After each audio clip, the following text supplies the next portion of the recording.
Hello বন্ধুরা, welcome back to my channel flavours by Shubhra.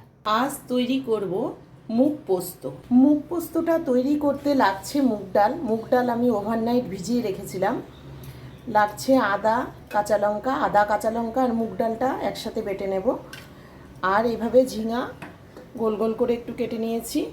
আর লাগছে পোস্ত আর কাঁচা লঙ্কাটা লাগছে একটু বেশি। ডালের পেস্টটার মধ্যে দিয়ে দিচ্ছি লবণ, হলুদ গুঁড়ো আর দিচ্ছি সামান্য একটু মিষ্টি দিয়ে খুব ভালো করে ডালটা ফেটিয়ে নেব। এদিকে পোস্ত কাঁচা লঙ্কা বাটাটার মধ্যেও লবণ হলুদটা দিয়ে দিচ্ছি।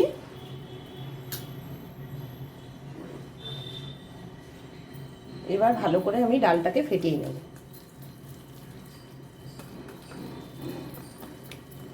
কড়াই বসিয়ে তেল গরম করে নিয়েছি। এবার আমি ডালের বড়াটা তৈরি করে নেব। ছোট ছোট করে ডালের বড়াটা দিয়ে দিচ্ছি।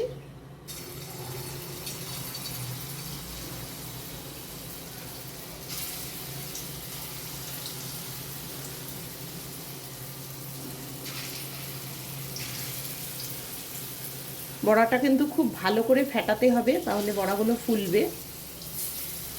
বড়াটার একদিক লাল হয়ে গেছে, এবারে আমি একটু উল্টে দিচ্ছি।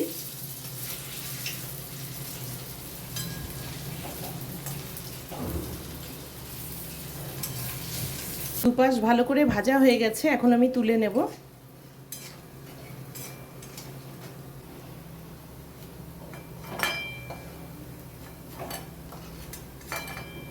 সমস্ত বড়া ভেজে তুলে নেওয়া হয়ে গেছে। এখন ওই তেলেই দিয়ে দিচ্ছি সামান্য কালো জিরে দিয়ে আমি ঝিঙাটা আগে দিয়ে দেব।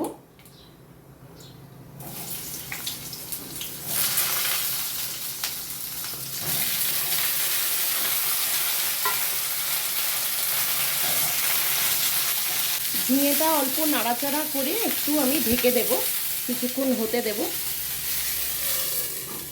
এখন একটু খুলে দেখে নেব। ঝিঙেটা অনেকটাই নরম হয়ে গেছে। এই সময় আমি দিয়ে দিচ্ছি পোস্ত বাটাটা। এর মধ্যে লবণ হলুদ দেওয়াই আছে। 2 মিনিট ভালো করে ঝিঙে দিয়ে পোস্তটা কষে নেওয়ার পর একটু সামান্য জল দেব।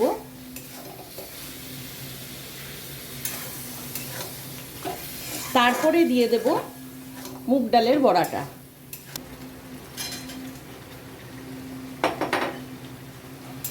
বড়াটা দিয়ে আবার ভালো করে একটু কষিয়ে নিতে হবে। বড়াটার মধ্যে যাতে সমস্ত পোস্তগুলো ভালো মতো ঢোকে। এবার কষিয়ে সামান্য অল্প করে একটু জল দিয়ে ঢেকে দেব। একটু জল দিয়ে দিচ্ছি।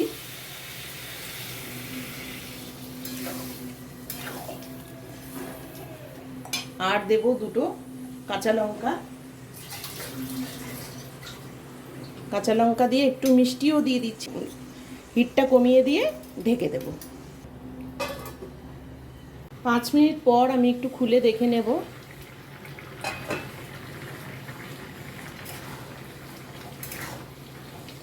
ঝিঙেটা কেমন সেদ্ধ হয়েছে? হ্যাঁ, ঝিঙে সেদ্ধ হয়ে গেছে। এবার তুলে নেব। তোমাদের যদি মুগ পোস্তের এই রেসিপিটি ভালো লেগে থাকে তাহলে ভিডিওটিকে লাইক করো, চ্যানেলটিকে সাবস্ক্রাইব করো। আর যারা ফেসবুক পেজ থেকে দেখছো তারা পেজটিকে ফলো করে দিও। এই রান্নাটা একটু শুকনো শুকনো খেতেই ভালো লাগে। গরম ভাতের সাথে তো খুব সুন্দর লাগে খেতে। নিরামিষের দিনে খুবই ভালো লাগে। মুগ পোস্তটা কমপ্লিট হয়ে গেছে, এখন আমি তুলে নেব।